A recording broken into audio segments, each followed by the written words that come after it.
So I want to give you some options for the future. Have you ever stopped and thought, this is not where I'm supposed to be?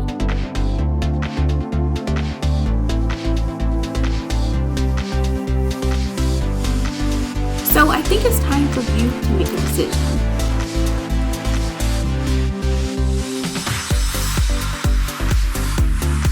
Are you ready for this?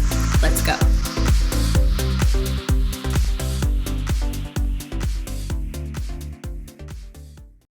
Hello, and welcome back to Work Life Joy. So today we're going to talk about a strategy that you can use and continue to use in order to lose weight and maintain your weight loss, okay? Are you ready to find out about it? Yeah! Let's go. So, have you tried the keto diet? Have you tried intermittent fasting? Have you tried going into a calorie deficit? Have you tried the smoothie cleanse? Have you tried staying on the treadmill all day? Have you tried the jump rope challenge? So, what was your progress? And not only what was your progress, how long did it last? So, I took a 2-week challenge and I went back to the old school way. What's the old school way? If you want to know, you got to watch till the end. So I admit it. I tried about 5 out of the 6 mentioned weight loss strategies, and they all have their pros and their cons for everyone, I'm sure. So let's start with intermittent fasting. So I jumped into intermittent fasting because I knew people at work that did it and had results. Also, my father did it. He had great results. So I decided, you know what? I can do it too. So I decided to have the time frame of about 12 to 6 was my time frame. So I would skip my Starbucks morning run and I just waited out, right?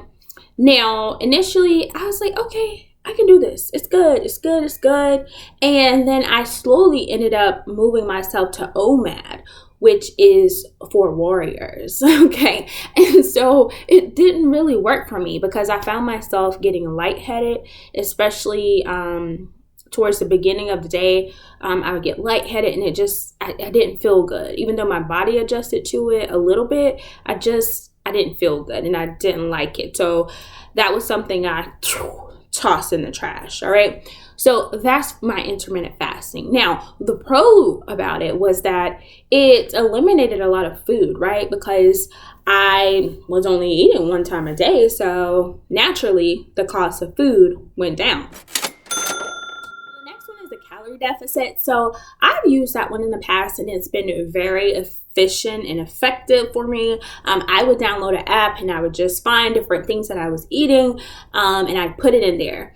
And it worked well. I mean, I used to follow the 1200. I know that's a very popular one and it worked. However, long term, I would kind of get tired of always tracking how many calories,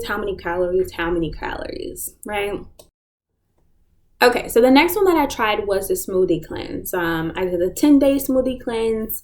I even considered doing the 14-day smoothie cleanse, and it was effective, yes. I dropped like 15 pounds during that time. However, it just wasn't good.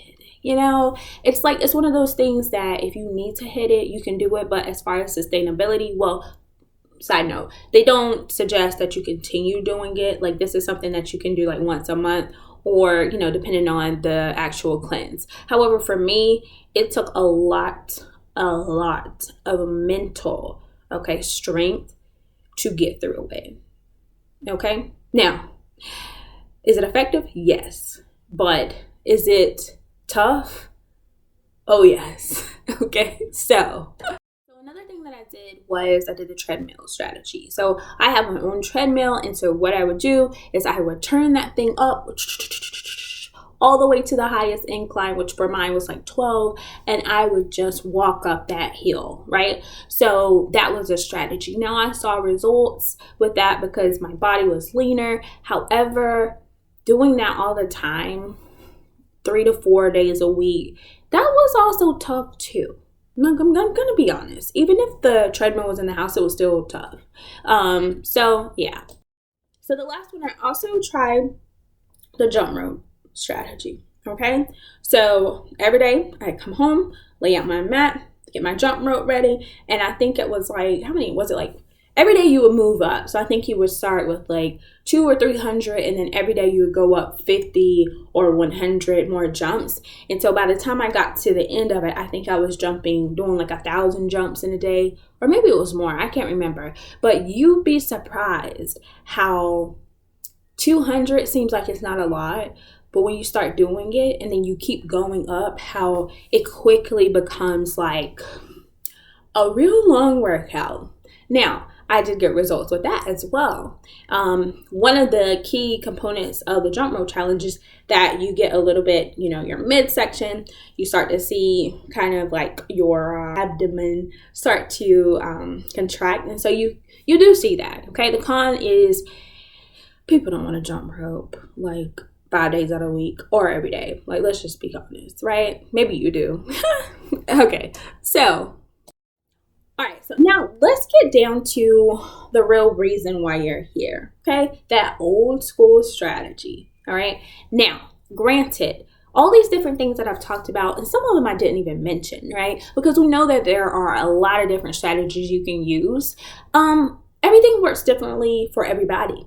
You have to really find what works for your body, okay? And I feel like I found what works well for my body. Now, I will say that it kind of takes a little bit of some of these and kind of creates its own little thing. However, I think it's something that you should try, okay? Trying is fine, right? Try it. It might work for you. So let's get into it. Okay, so let's get some background on kind of how I would go about my day-to-day as far as eating, right? So I would definitely go to Starbucks, get my nice chai tea latte, and then I would usually get lunch. Sometimes I would eat out from work. Actually, usually that's what I would do. And then I would get home and eat dinner around between 7 to 9 o'clock, and I would drink juice between 8 to 10, like nothing and no thought behind it, right?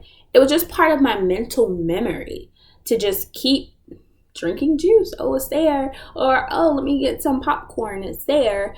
Oh, well, look, there's a cookie. It's there. Let's eat it. Oh, there's an orange, and that's healthy. Let's still eat that one too. Oh, there's a banana. Let's eat that too, right? So I was having no filter, okay, as far as what my mind thought about with food and my hands grabbing it, right? And so after I would eat dinner, I would still eat just because it was there. Have you ever been there? Like the food is there. So it's like, I'm going to eat it, right? All right. So this is the old school strategy. I don't know if you all remember back in the day, people would say you need to have dinner before 5 or 6 p.m., right? Depending on your schedule. Okay. Give me a like in the comments if you remember that. Or not a like. Give me a thumbs up if you remember that. Right? Try to finish your dinner before 6 p.m. Right? And so that was before all this intermittent fasting took off. All this keto stuff took, all this other stuff, right? It was like, try to finish your dinner before 6 p.m. So, let me tell you what I did. Okay? I said, oh my, I enjoy having my Starbucks chai tea in the morning. I just do. It's hard to give it up. You know how you have it's just hard to give it up. So I said, okay, let's rearrange this thing. Let's remix it, okay? So let me have my chai tea latte in the morning. But what I'll do instead is I'm going to stop eating and feeding myself around 5 o'clock. 5 o'clock p.m., that's it. So pretty much the time that I can eat and feed myself was when I was at work. Right? So I'm at work from like 9 to 5. So that's the time that I will be eating. And some people might say, well, when do you ever eat with your family? Well, guess what? It frees me up to be able to take care of my family, go ahead and feed them. And I'm not sitting there like, oh, I'm so hungry too. It makes it easier for me to be able to cater to my family. Okay? So that's the first thing that I did. I got something that I wanted. But then I said, okay, I'm going to stop feeding my face at 5 p.m. So it's rare, very rare, that I will eat after 5 p.m. Now, I know for everybody's schedule, that could be different. I mean, it's pretty much saying, okay, there's 8 hours I'm going to eat. It's almost like intermittent fasting. Okay, so let's talk about that original 7 to 9 o'clock eating time. I feel like when you're eating from 7 to 9 o'clock, especially if you don't have time to go to the gym after work or do some type of exercise before that, the likelihood of you exercising at that time or after that is almost like plummeted to zero. You know, I remember when I would eat around 7 to 9, I didn't want to work out. By the time I would get home, it would be 5:30. So it's like from 5:30 to 6:30 preparing food, and then you eat, and then it's like, then what? Then what? I'm not working out. And so what not eating after 5 p.m. did for me is it allowed all of my food to digest through my system. And then by 7 o'clock to 9 o'clock, when I would usually be feeding my face, I was ready to get on the treadmill, right? And walk for 30 minutes, 40 minutes, 45 minutes, even an hour. And it doesn't have to be a brisk walk. It can be 2.0 or 3.0. So you don't have to get up there and go like crazy fast. So let's rewind this and sum it up, okay? It's pretty much implementing kind of like an intermittent fasting phase, but instead of you feeling like, oh, I've got to eat within this time, you just say, all right, I'm going to stop eating at 5 p.m. I'm going to stop eating at 6 p.m., okay? And you don't eat anymore. And then you add in a 30-minute exercise. Okay, some of you are wondering, okay, so she took that 2-week challenge. How much weight did she lose? So within that 14 days, I was able to lose 10 pounds. And the key about this, because I know, depending on your height, your weight, all these different factors, it can affect how much you're able to lose within a 14-day period.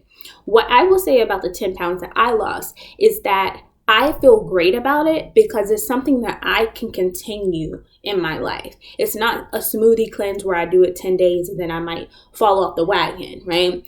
It's not intermittent fasting where I feel like I am just pigeonholed into something, right? It's not getting on the treadmill and going crazy every day. That's not sustainable for me either. However, doing like a 2.0 little walk on my treadmill after, the day, even if I have my laptop up, even if I'm watching a show instead of sitting on the couch, that's sustainable for me. Okay. So tell me what you think about this strategy. Do you think you could stop eating after 5 p.m. or 6 p.m. depending on your schedule? And do you think you can do a 2 to 3 mile per hour walk in the evenings, 5 days a week? Let me know what you think down there in the comments, okay? All right, you all. So it doesn't cost you anything to subscribe. So go ahead, smash that subscribe button because you don't want to miss what's in store. All right, I will see you all soon.